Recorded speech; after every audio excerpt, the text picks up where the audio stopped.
What's up, people? God of War has had a lot of games over the years, and with each new entry, they tried to have at least a somewhat unique selection of weapons. Generally, you had returning archetypes, but they were usually in some way functionally different, either subtly or unsubtly, and that's one thing I really appreciate about the God of War series. Despite having had pretty much the same gameplay for the entire original run, because if it ain't broke, don't fix it, you were never quite sure what you were going to get with each game. But with that comes some highs and lows. You have some weapons that are iconic and infinitely useful, and you also have some weapons that were bottom of the barrel trash. So I thought, why not rank them? So this is every God of War weapon ranked from worst to best. I'm assessing each of these weapons for multiple things: usefulness in combat, versatility, how good they feel, uniqueness, if they should even be considered offensive items, and so on. No two weapons are going to be judged exactly the same, but they'll all be ranked. Now, there are a couple of qualifiers I'm putting in front of the list from the start. Generally speaking, I'm going to be counting each weapon individually, even if they are mostly functionally the same as other weapons, so long as there's at least a few differences. For example, the Blades of Chaos, Blades of Athena, and Blades of Exile all have unique attacks despite being essentially the same weapons, so I'll be counting them individually. But I will be grouping weapons that appear over multiple games together, and in the cases of things like the two Gorgon's heads you have in God of War 1 and 2, they may not be exactly the same Gorgon, but they are functionally identical, so they'll get grouped together. Finally, my definitive decision on whether or not to include an item on the list comes down to whether or not the weapon is selectable on the weapon wheel in the pause menu or is capable of being used offensively. I don't consider things like the Golden Fleece to be weapons, for example, because they are passive and defensive. Once you start counting those things, you might as well start counting things like BOREAS' Ice Storm as its own weapon. So I believe that's everything, and with all those qualifiers in place, we have 44 to count down. Technically 49. Let's get started.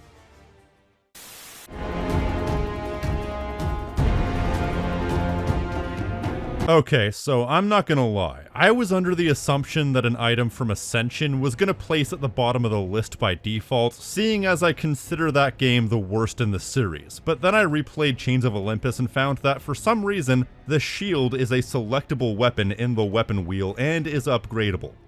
What? You can only upgrade it once, and the only thing that gives you is the ability to counterattack, something that up until now was either tied into upgrades for other weapons, or was something you got automatically by collecting a specific item. There's a reason why the Golden Fleece wasn't a selectable upgradable weapon, because the abilities you got from it should have been default abilities. By having this as a selectable and upgradable weapon, that implies that it's deliberately positioned as an offensive weapon.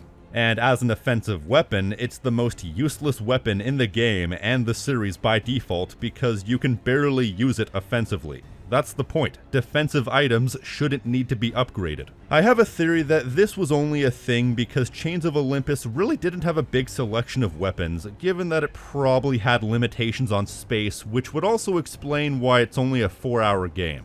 Now, I like Chains of Olympus, don't get me wrong, but it was certainly a choice to have what should be a defensive item with all the abilities unlocked automatically be presented like this. I'm basing this entry on weapon usefulness, and this weapon is essentially useless because it's not really a weapon, and yet it's presented as such. So let's move on to the actual weapons.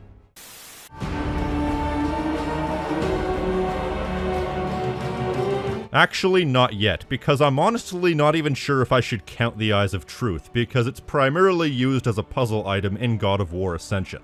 And you can use it in combat, but I'm not even sure if it does anything in combat. I think it knocked an enemy back at one point, but that might have just been related to what was going on, given the fact that it was in the middle of a boss fight. If it did anything, I didn't notice. Plus, you can only actually use it for less than the last hour of gameplay, so it's not like it had any chance to develop anyway. Meaning that this is a superfluous item that can go near the bottom. I don't even have much footage of me using it, it appears so late.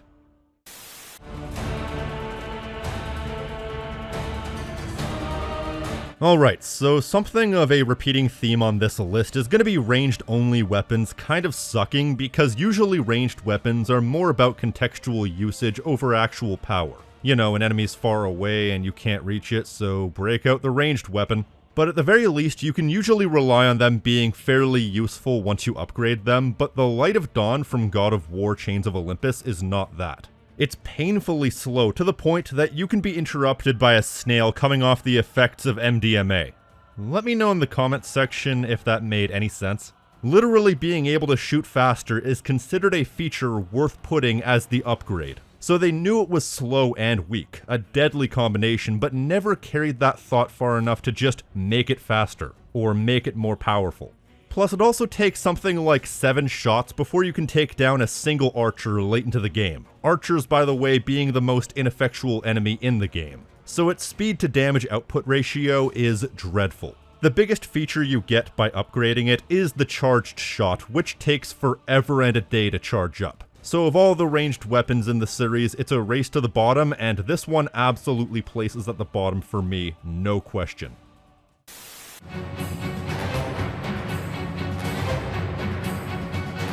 It figures that someone like me who has a well-documented hate of Quebec would place the Horn of Boreas this low. Why yes, that was a Heroes of Olympus reference. The Horn of Boreas in Ghost of Sparta is unfortunately pretty lame. It essentially tries to reinvent the Gorgon's gaze idea, except by using ice instead of stone. Also by being really awkward to use. Basically, you spin in a circle blasting cold wind to theoretically freeze your opponents, but seeing as they don't want it to be too useful at a base level, it takes a few spins to freeze most enemies. Of course, the freezing is only a side benefit when the actual attack does decent damage in itself, but regardless of what the intended use is here, freezing takes too much magic, and shattering enemies takes more effort than when you turn them to stone. At higher levels, it gets more useful in that it deals more damage, but it takes just as much effort to freeze people. But even then, much like the Gorgon's gaze, which we'll get to in a moment, it just never feels good to use. It feels like you're spraying your opponents with a spray bottle, and then if you're lucky enough to freeze them, hit them a few times, and if you're lucky, they'll shatter. So between the awkwardness of use, taking too long to get anywhere near useful, taking too much magic to use, the gimmick barely being present, and just not feeling good to use, the Horn of Boreas can go to Hades.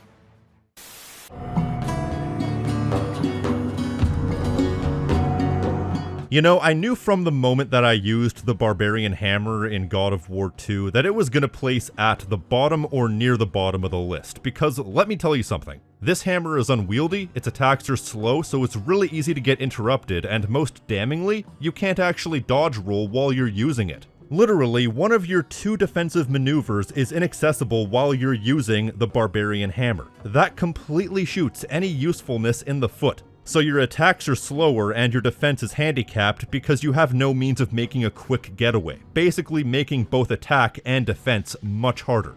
Yeah, when you can actually hit something with it, it's one of the more powerful weapons in the series, but its usefulness is far outweighed by its redundancies. The idea is, you can use the analog stick to summon souls when you upgrade the hammer, but it's not a good trade-off, especially when it comes across as a much less useful Army of Hades. Yes, the weapon can kill most enemies in a few hits fully upgraded, but why would you put points into upgrading a weapon that's not useful immediately, especially when tries you might, evenly distributing upgrades isn't really viable in these games. I don't know what they were thinking when they designed this weapon, and on a side note, Barbarian Hammer?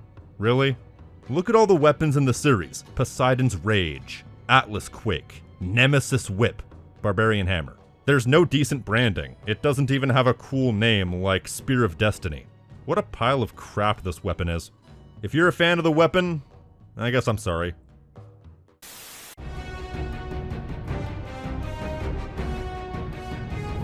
I call this entry the conveyor belt of mediocre secondary weapons from God of War Ascension. So one of the many things that God of War Ascension tried to do to mix things up is instead of giving you one or more secondary weapons, they gave you multiple variations of the Blades of Chaos, meanwhile giving you several secondary weapons that you can pick up in the battlefield at any given time.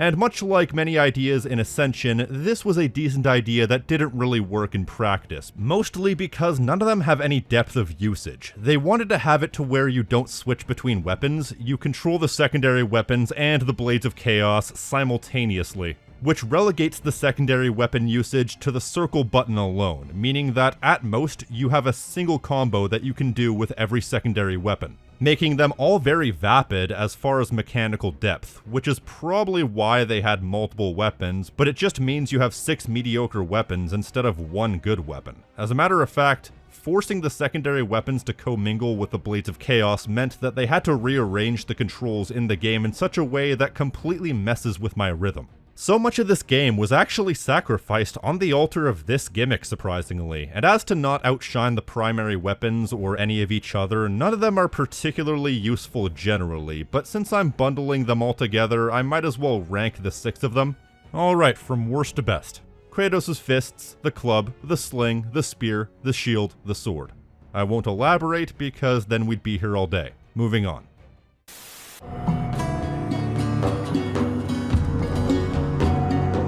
Typhon's Bane from God of War 2. It's quick, but with that, it does extremely low damage. Low enough that it takes forever to do anything worthwhile with it, and even the more powerful attacks that you can unlock when you upgrade it don't do enough damage to really make this weapon worthwhile outside of its contextual uses, compared to if you just close the distance and smack the enemies upside the head. Plus, those more powerful attacks eat up your magic like nobody's business, so it's definitely not worth it. It has a few moments of contextual relevance, as I said, but I tended to save my magic power and my upgrade points for weapons that were useful from the start and got more useful as you upgraded them.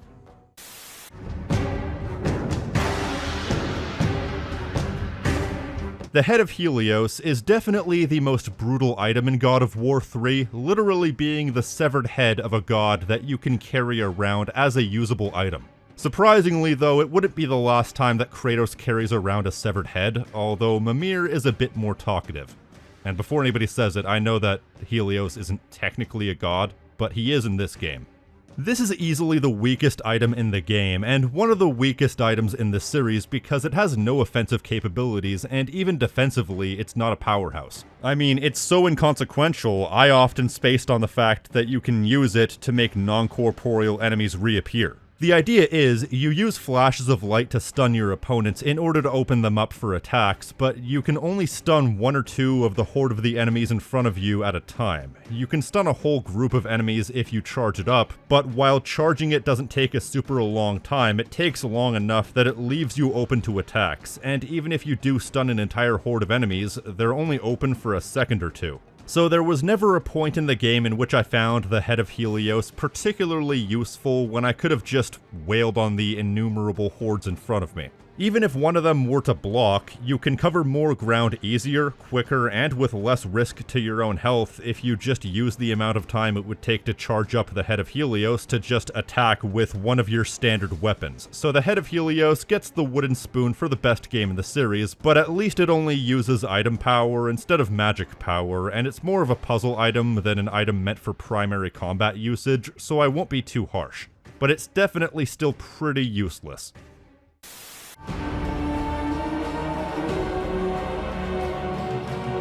Here's a question. Ice of Poseidon from God of War Ascension. Why Poseidon? Since when is Poseidon associated with ice? Sorry, I'll stop being such a Poindexter. Ice of Poseidon then. This is probably the least useful of the different Blades of Chaos variations in Ascension. It mostly just adds ice crystals to your standard attacks, which don't seem to slow the enemies down. But what does slow the enemies down is the Ice of Poseidon magic attack that creates a freezing cyclone that does pretty decent damage and temporarily slows down your enemies. Definitely a useful attack. Useful enough to have to waste an entire magic slot? Debatable. Useful enough to have to upgrade the Ice of Poseidon all the way to use it? Definitely not. I will say though, I generally give the weapons from Ascension less leeway because I can only rank these weapons and attacks by, aside from usefulness, the subjective amount of fun I had while using them, and I generally find Ascension less fun to play than the other games in the series. Plus, the enemies are more damage spongy in Ascension, and due to really questionable design decisions, you don't have access to most of your attacks most of the time, meaning that the weapon usefulness is a bit skewed, making what would otherwise be okay weapons and attacks place a lot lower.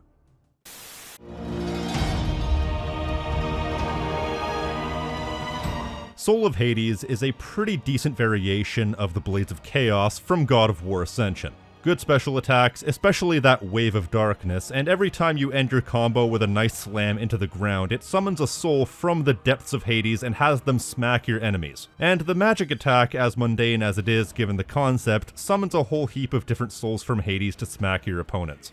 Lots of smacking here. It doesn't quite make the most out of its concept, but it is something that's definitely worth using in God of War Ascension.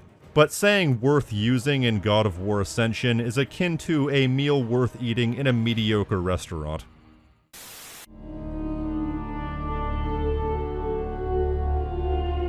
Regardless of which name it is, the Gorgon's Gaze that turns enemies to stone is definitely one of my lesser favorite magical items to use. It's useful, don't get me wrong. Being able to turn enemies to stone and instantly kill them definitely isn't something to sneeze at, and while it's fairly slow going at first, with later upgrades you get upgrades that can speed up the process significantly. But personally, I don't like to use the Gorgon's Gaze for one reason. It just doesn't feel good to use. It feels like you're shining a laser pointer at your enemy as opposed to anything that has any sort of impact to it. And the whole thing just feels like a bit of a cop-out. It's like, shine something in your face, now you're dead. I'd much rather use something that can kill the enemies in a more spectacular way, especially if using the Gorgon's Gaze will leave you open to attacks, because if you're not using one of the variations, it takes a few seconds to stonify anyone, giving you the highest risk-reward factor in the early games, but the reward is neither worth the risk nor satisfying as a reward. I will say though, using the Golden Fleece to counterattack a Gorgon's attack and throw it back at them to turn them into stone, that's fun as a defensive maneuver, so this concept works better defensively than offensively, which probably explains why God of War 3 didn't have another Gorgon's head for you to use.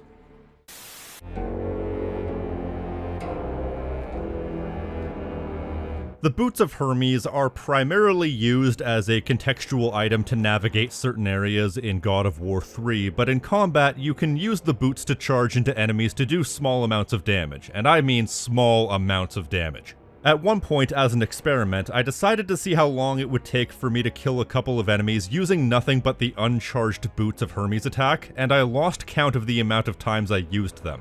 I ended up giving up and used the charged charge attack instead, which is really the only way to deal significant damage, if any damage at all, with the boots. I'm not entirely convinced that the regular attack doesn't just knock people into the air as a defensive maneuver, much in the same way that the Head of Helios just stuns characters, but if the charged attack is the only one that I got any use out of whatsoever, once again we run into an issue where you leave yourself open to attacks when you have plenty of abilities that do more damage and don't leave yourself open.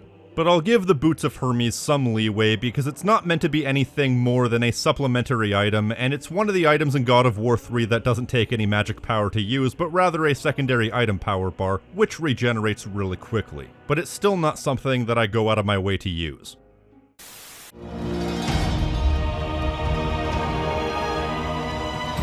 So like I said, one of the gimmicks in Ascension is that you're given 4 elemental variations of the Blades of Chaos instead of just different weapons generally. However, the Fire of Ares is essentially just the default Blades of Chaos, so the only thing unique to the Fire of Ares is the magic attack that summons a massive explosion.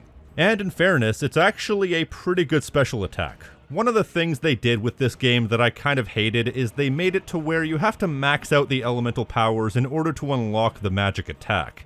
But that means this essentially feels like a late game ability given to you right at the start, so it's extremely explosive and extremely useful for clearing out nearby enemies. There's no evolution, it's the same attack at the beginning of the game as it is at the end, but it's a useful attack, so I won't dock it too hard for that. What I will dock it for is the stupid way they changed how the magic works in Ascension. Now you have predetermined slots for magic usage, meaning the most you can use your magic at the beginning of the game is once. Just once. So the return of investment is definitely not worth it at the start of the game, but it's still pretty useful.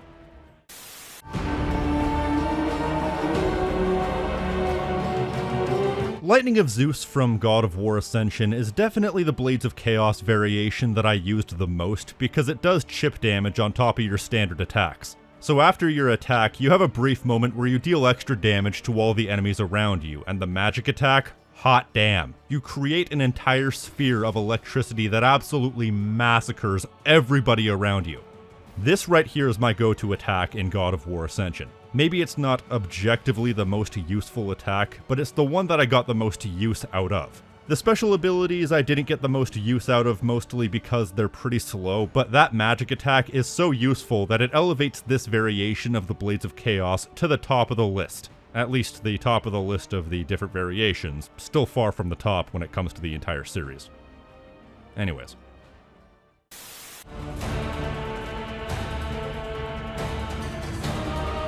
So, fun fact, while I was going through all the weapons and attacks in the series to make sure that they were all included, I came across something on the wiki called APHRODITE'S Ambrosia, something I'd literally never heard of. If you do the pleasure minigame 3 times in Ghost of Sparta, you unlock this attack in the New Game Plus mode. I'd already beaten Ghost of Sparta by this point, so I went through a lot of trouble to be able to use this item to include on the list. Was it worth it?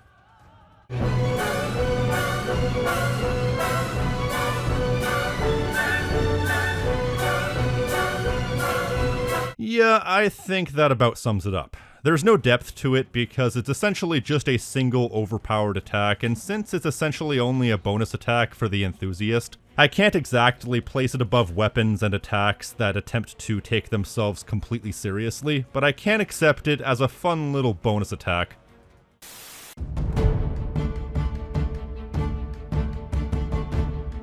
So one of the things that the modern God of War series does is it gives you various assist characters to help you out in combat. Which character it is will vary depending on story context. For the entirety of 2018, it's ATREUS, whereas Ragnarok has various other characters including Brock, Sindri, Freya, a sentient sword called Ingrid, and more.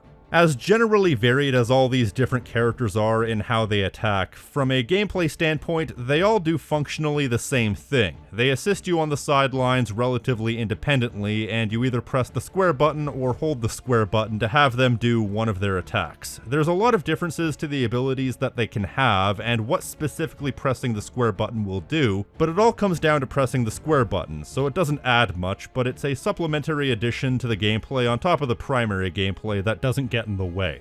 Unlike the secondary weapons in God of War Ascension, which forces the entire control scheme to go topsy-turvy, so I'm not enamored with the many assist characters, but I'm also not against them either. They just kind of exist.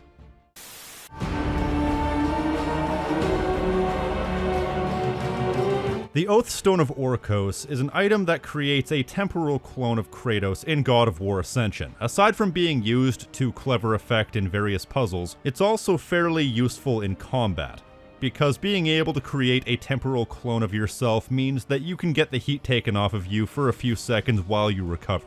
It has no grand usage beyond that, but it's definitely worth the use, especially considering it doesn't use up any magic, it just has a cooldown. Which is also the same for the other magic items in Ascension, meaning there's no risk-reward other than needing to let the item cool down.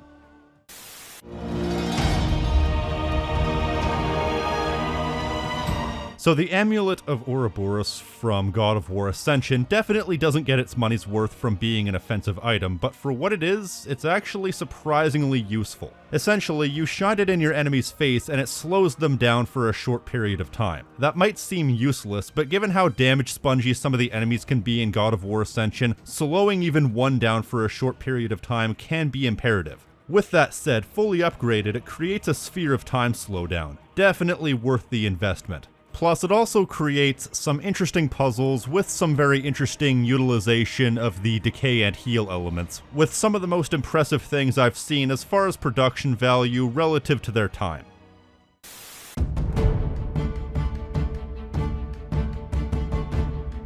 Yep, this entry is just ATREUS, like, as a whole. I originally wasn't going to include the modern God of War games on this list because of how different they are, but then I thought, what the hell, it's only like an extra 4 weapons. But then I remembered there's an entire second character you play as in God of War Ragnarok. It's a shame though, because ATREUS is probably on average the lowlight of that game. He's not bad as a playable character, it's just, you can tell less work went into him. His moveset isn't very versatile, his special abilities aren't particularly interesting when moved into the main character status, and overall I just found his sections kind of boring. They live or die on whether or not the story for the section is compelling, which it usually is, but the gameplay alone does not carry Atreus' sections. It's not bad, it's just kind of okay.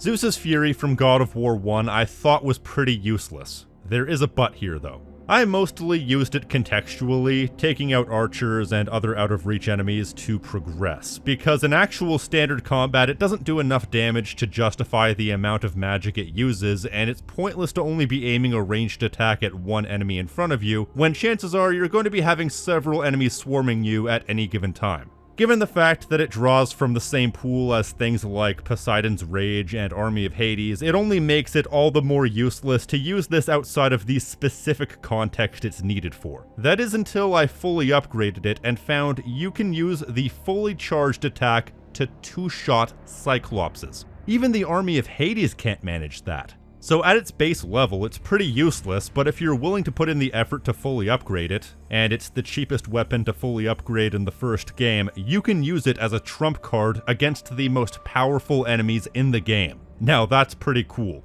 It's a deceptive weapon, but I still mostly can't justify how useless it is without the upgrades, especially considering magic power is a precious resource. So this weapon averages out to a mixed bag.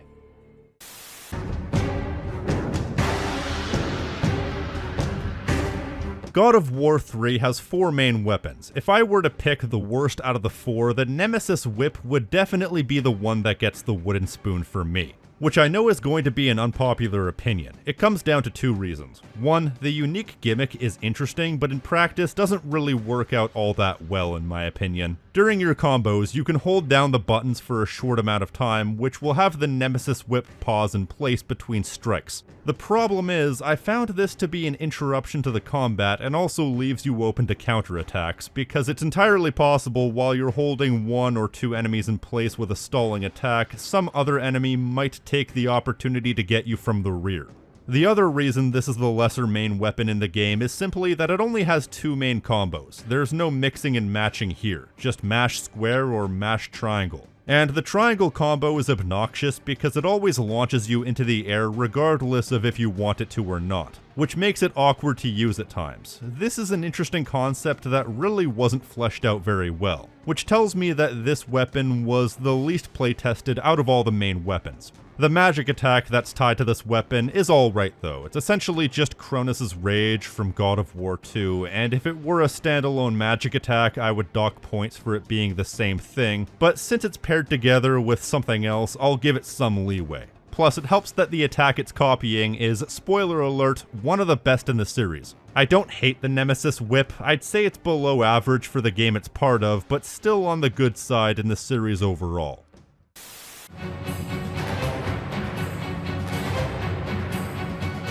Now first of all, I've never been quite sure how to pronounce the ferryman to the underworld's name. It's not quite Chiron, not quite Charon. Anyways, Charon's Wrath from Chains of Olympus is a pretty useful weapon. Basically, you shoot it at an enemy and it will attach itself and deal consistent chip damage for a specific amount of time, and upgrading it allows you to hit multiple enemies. It maybe uses a bit too much magic power, and only being able to hit one enemy at a time at its base level does mean that it's not quite my major go-to magic attack in Chains of Olympus, but it's definitely a worthwhile attack that I find myself going back to.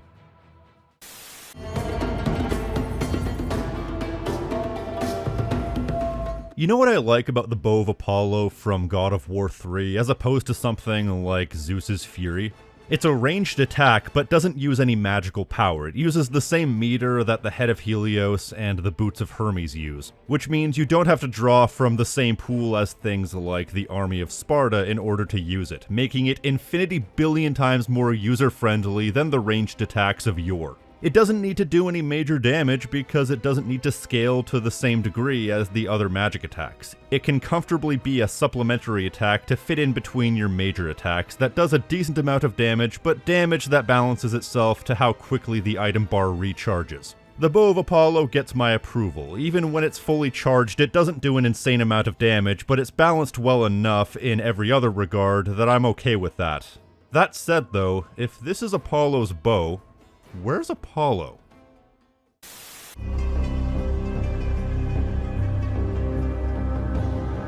The Blade of the Gods is a weapon you only use for a single fight in the original God of War, but it still counts. You use it in the final boss, and it is essentially just the Blade of Artemis, except for the fact that its attacks are slower and it has a few different special attacks. Otherwise, it's basically the same, so I'm going to be placing this on the list right below the Blade of Artemis. You know, just to be fair.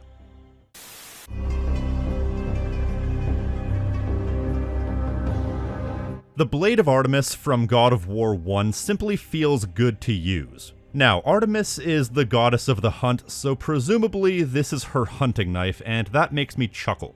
It's a short-ranged attack, but definitely by no means a small weapon. It only has a small handful of combos and special attacks, then upgrading it doesn't add any additional combos, it only adds damage, and another drawback is that you can't parry or grapple with it. Parrying is one of my favorite things to do as far as defensive maneuvers, so not having that is a bit of an issue for me. Plus, without the ability to grapple, that leaves you more open to certain attacks, but just for the sheer force of power behind this weapon, it's one of the better ones in this series. It just packs a serious wallop, and it feels good to slice and dice people with ease.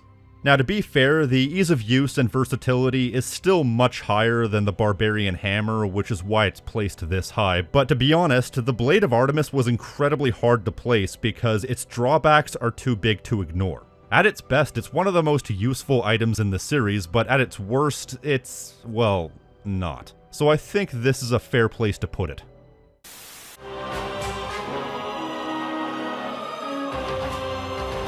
The EFREET is the first magical item you get in Chains of Olympus, off the first boss, the Persian King. Fittingly, because the EFREET is an entity from Arabian mythology, which really just goes to show how many pantheons are coexisting in the God of War universe. It's your fairly basic area of effect attack that blows the crap out of every enemy in a shroud of fire, and I really appreciate as an extra touch how some of the enemies will crawl around on fire before breathing their last. It's a standard attack trope, but no less useful, but the limitations of the PSP means the attack animation isn't as cathartically awesome as things like Poseidon's Rage. It's just a punch to the ground and it's over in a second. But that still doesn't make it any less useful, and it absolutely is one of the better go-tos as far as clearing a room when you need to.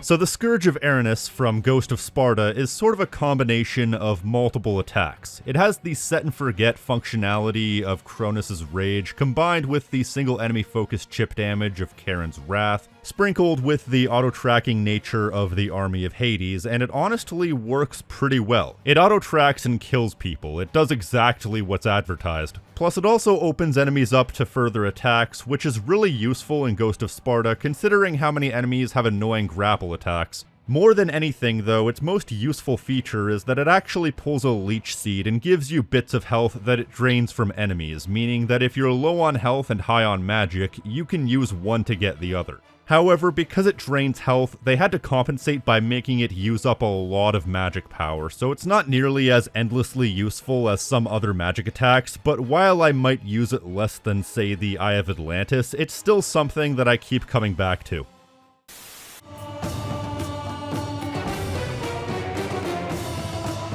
Atlas Quake from God of War 2 is definitely up there, and I don't think it should be any big secret why. I mean, look at it. It's just a giant area of effect attack that levels everyone around you in the most spectacular way possible. Plus, you can keep the party going all night once you upgrade it.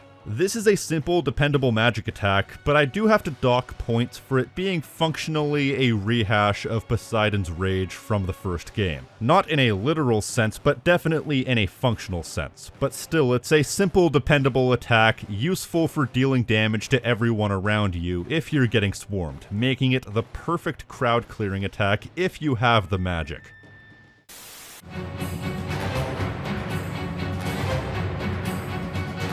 Oh man, the Gauntlet of Zeus in God of War Chains of Olympus is definitely the best weapon specific to Chains of Olympus, which isn't saying much, there's only like 5. But in God of War and in games in general that prioritize a melee component, there's a tendency for weapons to follow this pattern. The shorter the range, the more powerful. It makes sense. If you have to get close to attack, might as well make it worth it, but that philosophy is certainly true for the Gauntlet of Zeus. It has what feels like the highest damage output per strike out of all the weapons in the game, and quite frankly, it just feels fantastic to lay into enemies with the Gauntlet of Zeus. Like some other weapons, you can practically feel the weight behind every strike, especially with that charged strike. It tickles the id like very few weapons in the series. The only reason it's not placed higher is for a lack of combos.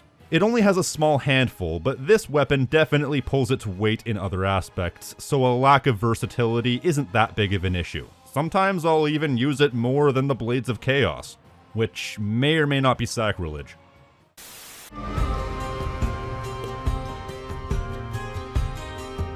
So while the empty-handed elements of these games technically started in Ascension, in the modern God of War games, they've been properly fleshed out into an actual playstyle. Now, the empty-handed style also incorporates a lot of shield bashing, so I'm going to assume that anything shield related is also being tied in here. The idea of the empty-handed attacks is that they deal a lot less damage, but with that, you find yourself building up the stun meter so you can unleash your super attack that comes up when you stun your opponents. Depending on how low their health is, it'll either do a significant amount of damage or it'll deal a finishing blow. Now, I've seen some absolutely insane combos be done with the empty-handed attacks, so there's definitely a lot of versatility to the empty-handed attacks, but you're also perfectly capable of just wailing on your opponents until they are not but a pile of mulch.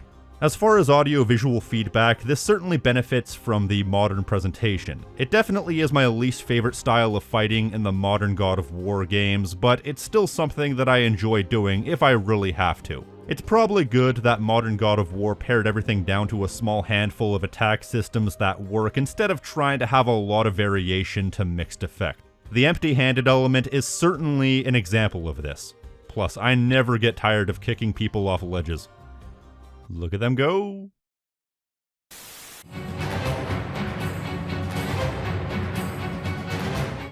When it comes to magic items that purely and simply kick ass to use, few place quite as high as the Eye of Atlantis from Ghost of Sparta. It's just a big handheld electric cannon that you pull out of your ass, which fires a big electric bolt in a perfectly straight line, zapping whoever's in front. And the more you upgrade it, the more enemies it hits. It's not a complicated weapon that's particularly versatile to use. It has one use, but what a use.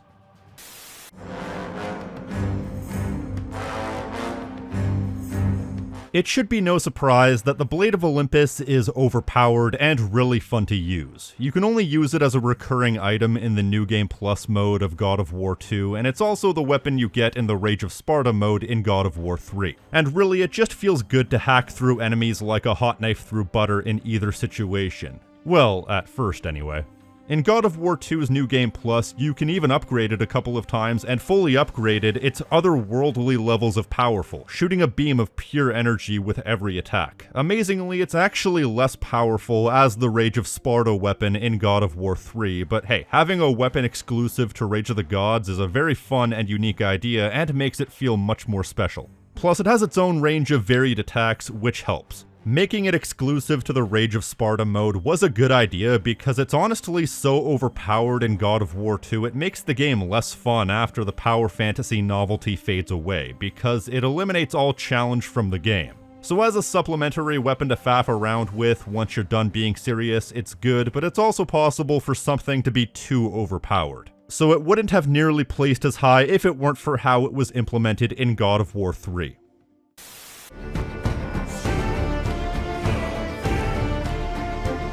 So I'm not gonna lie, I was questioning whether or not I should even include the modern God of War games on this list, because having moved into an RPG direction, it's a lot harder to judge these weapons, seeing as their usefulness is not so easily defined when you have so many different factors to take into account, especially seeing as I haven't 100%ed either God of War 2018 or Ragnarok, so I haven't unlocked the full potential of these weapons, but I'd be doing these games a disservice if I didn't at least attempt to place their two unique weapons on the list, and I think the lesser of these is the Draupnir Spear. Forged using the ring of the same name, this spear can multiply itself infinitely, and you can even detonate all existing spears simultaneously. They get a lot of use out of it both as a puzzle item as well as a combat item. It's a fun and unique idea, and it has the combos and combat usefulness to back itself up. My only hang up with this weapon is that it didn't quite have the same fleshing out as the other weapons. Given the fact that it was only available for like 1/3 of God of War Ragnarok, which is still like 10 hours, but still. It didn't have the same chance to become as versatile in combat or have the same amount of combo and special attack variety as the other weapons, leaving the Draupnir Spear as a little bit shallower compared to the Leviathan Axe or the Blades of Chaos. So it's something that's good but didn't quite reach its full potential, at least from what I played, and once again, this is the issue of including the later games. I didn't find it to be incredibly versatile, but then again, I might just not have found the right special attacks or have been using the right combos. Or maybe I didn't optimize my build correctly. But either way, based on the subjective amount of fun that I had while using this weapon, this is where I place it. A great weapon, but something that falls short of its contemporaries.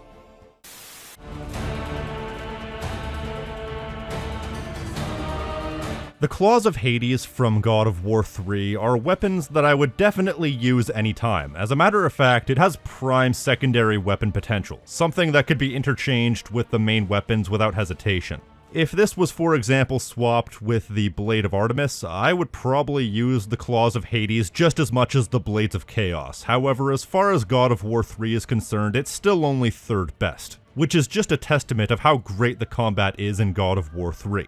It's quick and slightly less powerful than other weapons, but it has an abundance of attacks, many of which will slam into the ground with a satisfying area of effect attack, and all the secondary special attacks are useful. But what really elevates this one for me is the unique gimmick in the magic attack that's tied to it. It should be mentioned that I'm tying main weapons and magic attacks together in God of War 3 because each main weapon has a specific magic attack that's tied to it, so it wouldn't make sense to count them individually. The Claws of Hades has something called Soul Summon, where you use some of your magic power to summon a soul from the depths of Hades to fight on your behalf. But you get a selection of different souls that you can unlock by upgrading the weapon. So for being generally useful and having a varied and unique magic attack tied to it, the Claws of Hades just miss out on the top 10.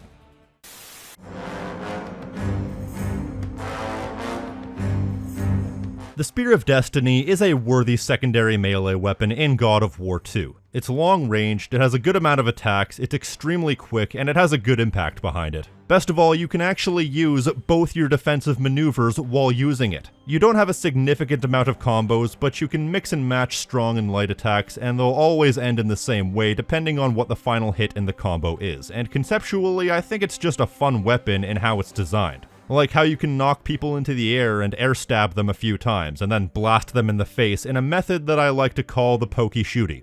The only drawback to the Spear of Destiny is that when you knock people in the air, you can only attack one person at a time, so it's much more expedient to use the ground-based attacks that can target multiple enemies. Still, it's definitely the secondary weapon I didn't mind switching to in God of War 2.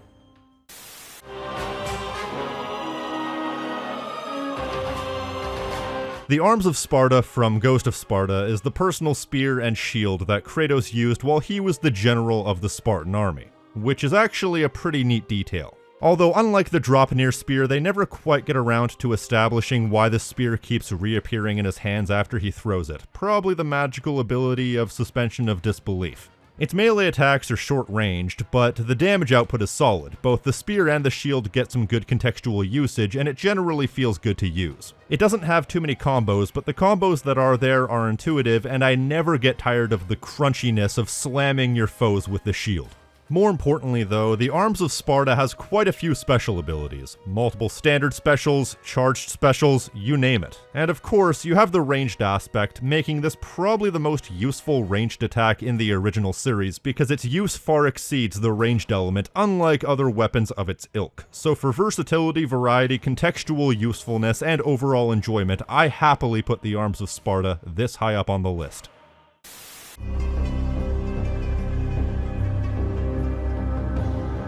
Alright, ladies and gentlemen, hear me out. I know many people were probably rightfully assuming that the Blades of Chaos were gonna top the list off, because these are the blades that the entire series is near enough built upon. There's no denying the iconic status of the Blades of Chaos, hence why the reveal of the Blades of Chaos in God of War 2018 is potentially the single greatest moment in the entire history of the series. With that said, there is one issue hanging off the Blades of Chaos in my opinion, and that is Ascension. God of War Ascension is my baseline for what a C-tier game is. It's incredibly mid and quite frankly makes the blades not fun to use by locking most of your combos behind a really ill-conceived Rage of the Gods variation where you have to refrain from being hit in order to power yourself up. This, of course, being in a series where you're often swarmed by 5 to 10 enemies at a time, each attacking you in different intervals. Basically, they tried to fix what wasn't broken and ended up breaking it. With that said, there's no denying just how good the Blades of Chaos are in their other iterations. God of War 1, Chains of Olympus 2018, Ragnarok. I feel like God of War 1 and Chains of Olympus feel a little bit ill-refined compared to the later entries in the series, in the former's case because it was the first game in the series, and in the latter's case having hardware limitations. But either way, every single time the Blades of Chaos have shown up outside of Ascension, they are fun to use. They're versatile, they have plenty of attacks, though I wish they would unlock slightly quicker. They have a lot of impact behind their attacks, and they're iconic. Regardless of which game they appear in, they are my main go-to weapons. And the ones I always upgraded first. It's a little hard to gauge how the modern day God of War games stack up compared to the original games because they are so different, to the point that I was considering not even including them, but if there's one constant throughout the entire series, it's that the Blades of Chaos have never not kicked ass.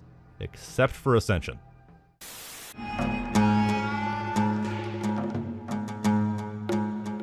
To me, Poseidon's Rage in God of War 1 is the first truly useful magic attack. It's an electric area of effect attack, and it's a perfect crowd-clearing attack for when you're getting swarmed and/or overwhelmed. It's a good equalizer. It uses up more magic than some of your other attacks, but to me it's totally worth it. It's a reliable go-to attack from the start of the game all the way to the end of the game. And its upgrades only make it more useful, with a single attack practically being able to cover an entire battlefield. Despite that though, there is one attack that I feel ends up replacing it for me.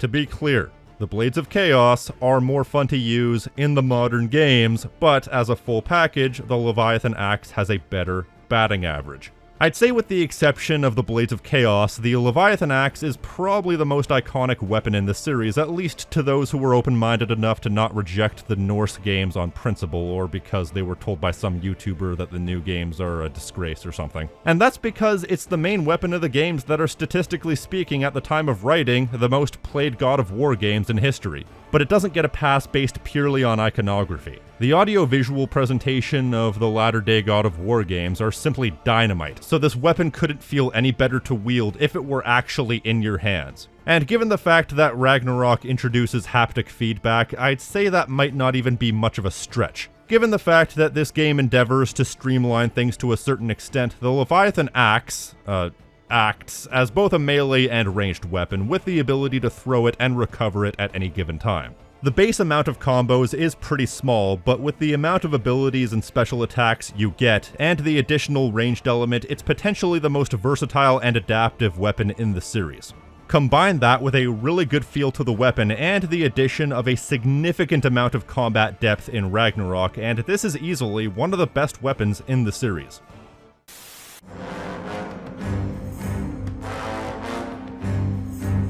Blades of Athena, functionally identical to the Blades of Chaos, but they featured in God of War 2 as well as Ghost of Sparta, both of which were somewhat more refined games than the original God of War, and leaps and bounds better than Ascension. You have a few different attacks, such as this attack Rampage of the Furies, which replaces the Lance of the Furies attack from God of War 1. Plus, the counterattack has been changed. You can even reflect projectiles back at the thrower. Otherwise, a lot of the changes are cosmetic, making the animation come across as more realistic. It's tough to really talk about the Blades of Athena because inevitably a lot of the talking points have already been talked about with the Blades of Chaos. But if you ask me, I think the Blades of Athena come out on top for two reasons. One, a better batting average for a start, and two words, Thera's Bane.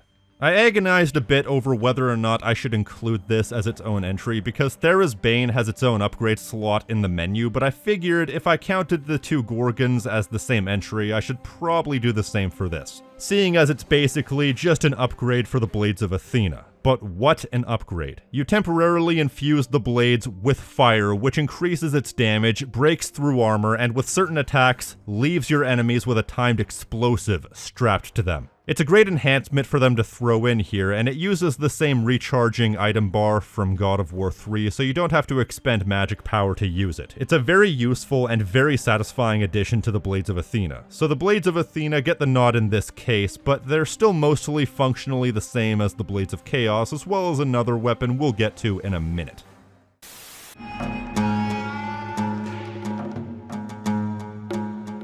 Army of Hades to me is the absolute best magic attack in the entire first game. It uses up a heavy chunk of magic power, but it's worth it because you summon several damned souls from the depths of Hades itself to continually attack all the enemies around you for a set amount of time.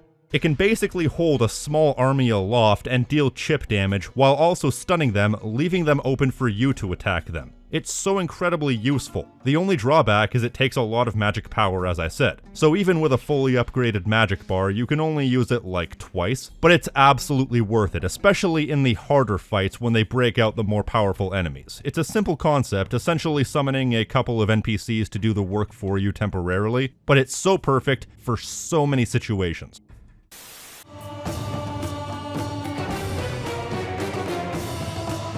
I absolutely adore Cronus' Rage, even though it's incredibly awkward to spell. It is my most frequently used magic item in God of War 2 by a wide margin, and possibly my most used magic item in the entire series. You just plop an electric sphere in the middle of the battlefield and it automatically damages a certain amount of enemies within a certain range, depending on what level it is. It even stuns enemies briefly, giving you a window of opportunity to break enemy guard and hit them with your best attacks. It works passively, so you can continue to attack enemies while it works. It is insanely versatile and insanely useful. It doesn't do the most damage, and it also doesn't last a particularly long time, but unlike something like Army of Hades, it also only uses a small amount of magic power, so it balances itself out, so you don't have to worry about hoarding large amounts of power in order to use it. You can also place multiple of them at any given time, and they can stack, giving you ridiculous combos, which helps with the red orb bonus. Basically, Cronus' Rage is just a convenient item in every possible way, to the point that it almost makes every other magic item irrelevant in God of War 2.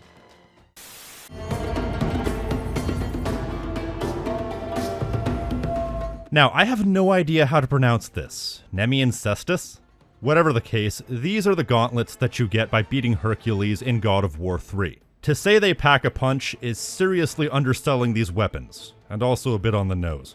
You can practically feel the crunching bones behind every single strike with these gauntlets. Every strike is delivered with such a satisfying thump. The audio-visual feedback, the enemy's reactions, it's just the perfect feeling weapon. It doesn't quite have the same versatility as some other weapons because it's inherently short-ranged minus a few special attacks where they go out on chains, so there aren't too many different types of combos you can do with them, and the magic attack that's tied to it isn't anything spectacular, it's just a wave of energy that damages anybody in a straight line, but it's still generally my second most frequently used weapon in God of War 3.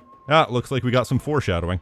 Although it's partially my second most frequently used because they force you to use it at times to break shields, but that's besides the point. I would have used it either way because that's just how good they feel to use. That combined with how powerful they are per strike easily puts this weapon this high for sheer ease of use alone. It is a dynamite weapon, but it's not quite the best weapon in God of War 3, and it's not quite the best weapon in the entire series.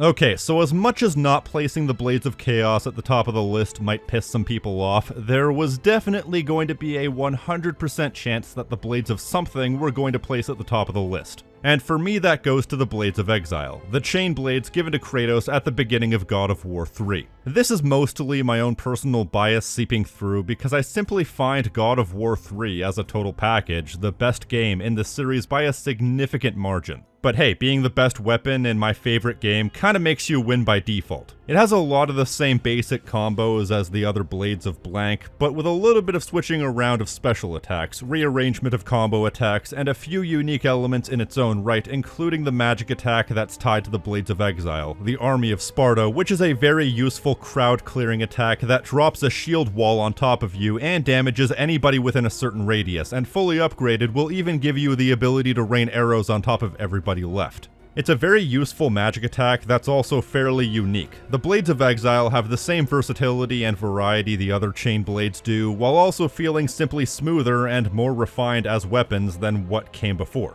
It's the best version of the best weapon in the series, and that's why it places at the top for me as the best weapon in the history of God of War.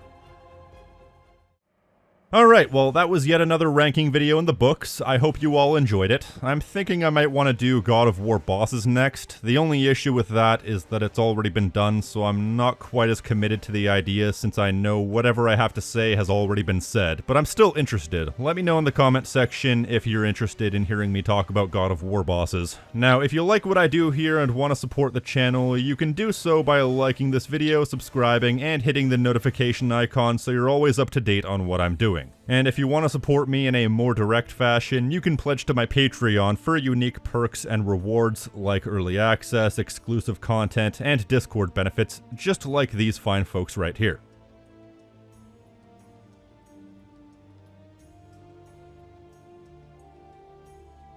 And an extra special thank you to Brooklyn, Deepetch, Gaw004, Joseph Rosas, Layabout, Nicholas Pino, FarmCat84, and Raph for going above and beyond. Elsewise than that, I've been the King of Snark Style right here on Tactical Bacon Productions, and I will see you next time. Peace!